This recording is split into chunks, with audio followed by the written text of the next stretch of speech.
Hello दोस्तों, स्वागत है आपका मेरे यूट्यूब चैनल में। आज की इस वीडियो में हम कक्षा 10 सामाजिक विज्ञान विषय में समकालीन भारत नाम से जो भूगोल की किताब है, इस किताब के पाठ 3 जल संसाधन के पार्ट नंबर 1 में महत्वपूर्ण बहुविकल्प प्रश्नों को हल करेंगे, जो हमारे आने वाली परीक्षा की दृष्टि से बहुत ही महत्वपूर्ण है। तो वीडियो में बने रहिए, लास्ट तक वीडियो को देखिए, वीडियो को स्किप मत करिए। अगर भी स्किप करेंगे तो आपके जो महत्वपूर्ण क्वेश्चन है उस क्वेश्चन छूट जाएंगे।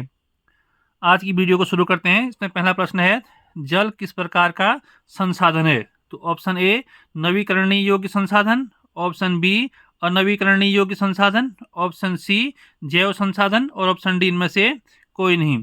तो इसका राइट आंसर हो जाएगा ऑप्शन नंबर ए नवीकरणीय योग्य संसाधन। तो जल क्या है? एक नवीकरणीय योग्य संसाधन है। तो नवीकरणीय योग्य संसाधन क्या होते हैं? ऐसे संसाधन जो एक बार प्रयोग करने पर हमेशा के लिए समाप्त नहीं होते हैं, उनको बोलते हैं हम नवीकरणीय संसाधन। तो इसमें जल नवीकरणीय संसाधन है, इसके अलावा सौर ऊर्जा, पवन ऊर्जा, ये सब क्या है? नवीकरणीय संसाधन है। और दूसरे संसाधन होते हैं अनवीकरणीय। अनवीकरणीय संसाधन भी होते हैं जो एक बार प्रयोग करने पर हमेशा के लिए समाप्त हो जाते हैं, जैसे कोयला हो गया, पेट्रोल हो गया, ये सब क्या है? अनवीकरणीय संसाधन है। तो ये जो नवीकरणीय और अनवीकरणीय संसाधन है, इनका वर्गीकरण हमने समाप्यता के आधार पर किया, मतलब समाप्ति के आधार पर, संसाधन समाप्त होते हैं या नहीं होते हैं उसके आधार पर हमने इनको दो भागों में बांटा था, नवीकरणीय योग्य संसाधन और अनवीकरणीय योग्य संसाधन। प्रश्न नंबर 2, पृथ्वी का कितना भाग जल से घिरा हुआ है? ऑप्शन ए 1/4 भाग, ऑप्शन बी 2/4 भाग, ऑप्शन सी 3/4 भाग, ऑप्शन सी डी है 4/4 भाग। तो इसका राइट आंसर हो जाएगा ऑप्शन नंबर सी 3/4 भाग। तो हमारे पृथ्वी के 3/4 भाग में क्या है? जल है। प्रश्न नंबर 3, जल की कमी तब होती है जब प्रत्येक व्यक्ति को प्रतिदिन 1000 घन मीटर से कम जल उपलब्ध होता है। यह कथन किसने कहा? ऑप्शन ए नेल्सन मंडेला ने कहा, ऑप्शन बी मार्टिन लूथर ने कहा, ऑप्शन सी फाल्कन मार्क ने कहा, या ऑप्शन डी मिस्नी ने कहा। तो इसका राइट आंसर होगा option number C Falkenmark. तो फाल्कन मार्क ने क्या कहा? जल की कमी तब होती है जब प्रत्येक व्यक्ति को प्रतिदिन 1000 घन मीटर से कम पानी मिलता है। तो 1000 घन मीटर से कम पानी मिल रहा है, तो इसका मतलब क्या है? कि जल की कमी है या जल की दुर्लभता है।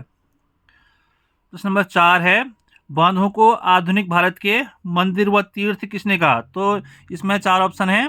ऑप्शन नंबर ए है पंडित जवाहरलाल नेहरू ने, ऑप्शन बी पंडित मोतीलाल नेहरू ने, ऑप्शन सी महात्मा गांधी ने, option D doctor Rajendra Prasad ने। तो इसका राइट आंसर हो जाएगा option number A Pandit Jawaharlal Nehru ने। तो पंडित जवाहरलाल नेहरू ने जो हमारे बांध हैं, या जिसको हम बहुउद्देशीय नदी घाटी परियोजनाएं कहते हैं, उन परियोजनाओं के बारे में कहा था कि ये बांध हमारे भारत के मंदिर और तीर्थ हैं। प्रश्न नंबर 5, नर्मदा बचाओ आंदोलन का संबंध किस राज्य से है? ऑप्शन ए गुजरात से, ऑप्शन बी राजस्थान से, ऑप्शन सी महाराष्ट्र से, और ऑप्शन डी है मध्य प्रदेश। इसका राइट आंसर हो जाएगा ऑप्शन नंबर ए गुजरात से। तो गुजरात में जो नर्मदा नदी है उस पर सरदार सरोवर बांध बनाया जा रहा था, तो इस बांध के विरोध में ही आंदोलन हुआ था, नर्मदा बचाओ आंदोलन। प्रश्न नंबर 6 है, पृथ्वी के संपूर्ण जलीय भाग को कहा जाता है? जलमंडल कहा जाता है, या जैवमंडल कहा जाता है, या सागर कहा जाता है, या महासागर कहा जाता है? तो इसका राइट आंसर होगा ऑप्शन नंबर ए जलमंडल। तो पृथ्वी का जो संपूर्ण जलीय भाग है, या जितने भाग में पानी है, जितने भाग में जल है, उसे क्या बोलते हैं? हम जलमंडल बोलते हैं। तो जलमंडल के अंतर्गत सागर, महासागर, नदियां, तालाब, सारा कुछ आ जाता है। प्रश्न नंबर 7 है, पृथ्वी के कितने प्रतिशत भाग पर जल है? Option A 61%, option B 71%, option C 80%, और ऑप्शन डी 90%। तो इसका राइट आंसर हो जाएगा ऑप्शन नंबर बी 71%। तो हमारे पृथ्वी के 71% भाग में जल है। इसके अलावा जो शेष बचता है 29%, उस 29% में स्थल भाग आता है। प्रश्न नंबर 8, जल दुर्लभता का कारण है? जल दुर्लभता मतलब जल की कमी। तो जल की कमी का कारण क्या है? जल का अतिशोषण है, जल का अत्यधिक उपयोग है, और जल का असमान वितरण है, या उपरोक्त सभी।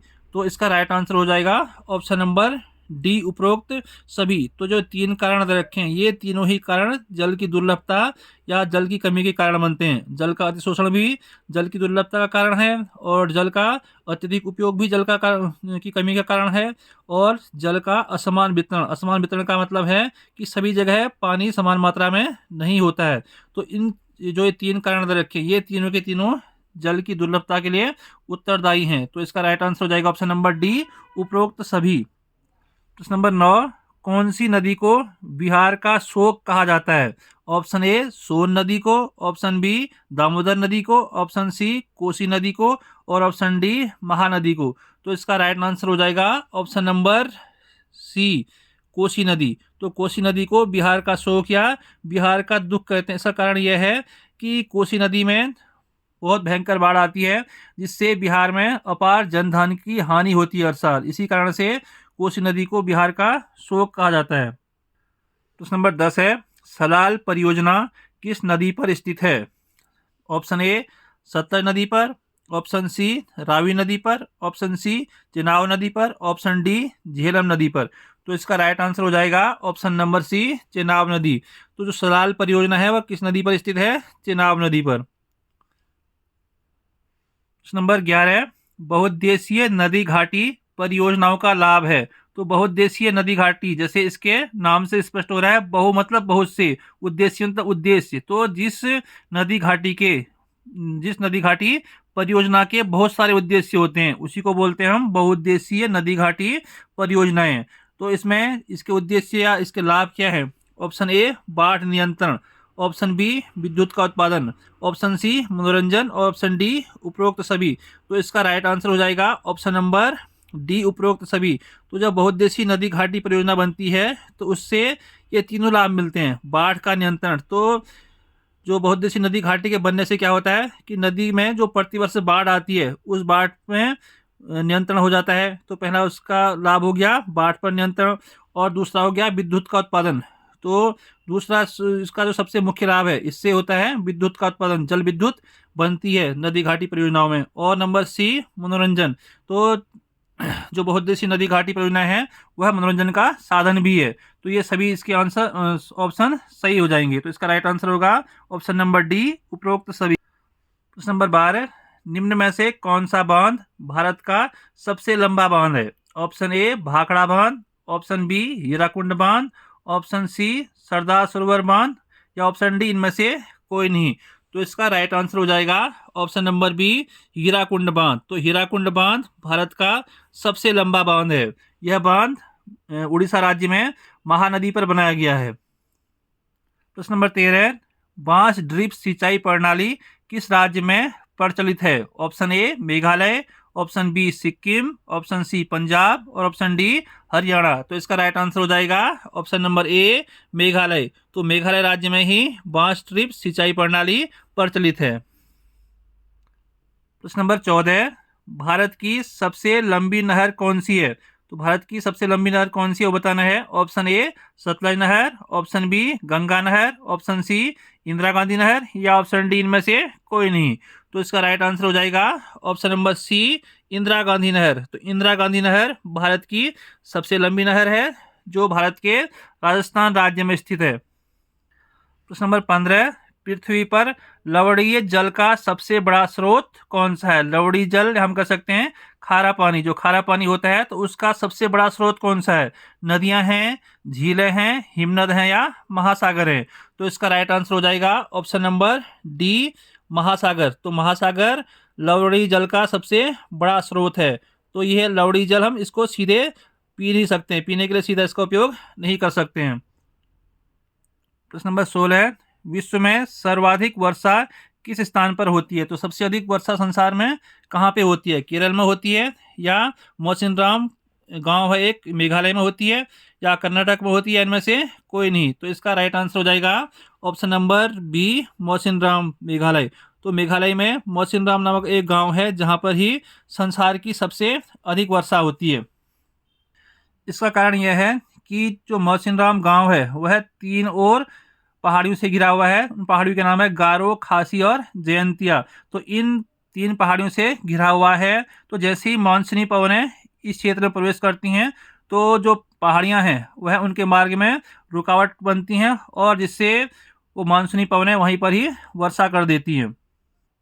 प्रश्न नंबर 17, वर्षा के जल को भविष्य के उपयोग के लिए इकट्ठा करना क्या कहलाता है? या हम कह सकते हैं वर्षा के पानी को इकट्ठा करना क्या कहलाएगा? ऑप्शन ए वर्षा जल का संग्रहण, ऑप्शन बी बांध, ऑप्शन सी तालाब, ऑप्शन डी जलमंडल। तो इसका राइट आंसर होगा ऑप्शन नंबर ए वर्षा जल संग्रहण। तो वर्षा के जल को भविष्य के लिए उपयोग के लिए इकट्ठा करके रखना क्या कहलाता है? वर्षा जल संग्रहण कहलाता है। आज की इस वीडियो का लास्ट प्रश्न है, प्रश्न नंबर 18। निम्न में से कौन सा बांध कावेरी नदी पर स्थित है? ऑप्शन ए मैटूर बांध, ऑप्शन बी भाखड़ा बांध, ऑप्शन सी सतलुज बांध और ऑप्शन डी हीराकुंड बांध। तो इसमें इसका राइट आंसर हो जाएगा ऑप्शन नंबर ए मैटूर बांध। मैटूर बांध कावेरी नदी पर स्थित है। इसके अलावा जो भाखड़ा बांध है यह सतलज नदी पर स्थित है और इसमें जो हीराकुंड बांध है वह महानदी पर स्थित है। आई होप कि आपको मेरी ये वीडियो पसंद आई होगी और आपको इसी प्रकार की अन्य वीडियो देखनी है तो मेरे चैनल के साथ बने रहिए, जिसके लिए आपको चैनल को सब्सक्राइब करना होगा और साथ में दिए गए बेल आइकन को प्रेस करिए, जिससे कि आपको वीडियो का नोटिफिकेशन मिलता रहे। अगर आज की वीडियो पसंद आई तो वीडियो को लाइक कीजिए, शेयर कीजिए और कमेंट कीजिए। और वीडियो को देखने के लिए बहुत बहुत धन्यवाद।